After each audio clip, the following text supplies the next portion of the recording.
আচ্ছা আচ্ছা, আমরা হচ্ছে আজকে মিউজিক্যাল পিরামিড করছি। তো মিউজিক্যাল পিরামিডে আমরা প্রথমে একটা একটা করে নোট উপরের দিকে যাব আর অ্যাড হবে। একটা নোট হচ্ছে একটা কি মার্বেল, কি আমরা পকেটে একটা করে মার্বেল ঢুকাবো, একটা একটা করে নোট বাড়বে, তারপরে আমরা সেই সবগুলো হয়ে গেলে আবার একটা একটা করে নোট সবাইকে মার্বেল সবাইকে দিয়ে দেব।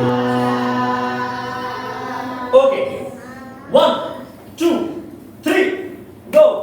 Sa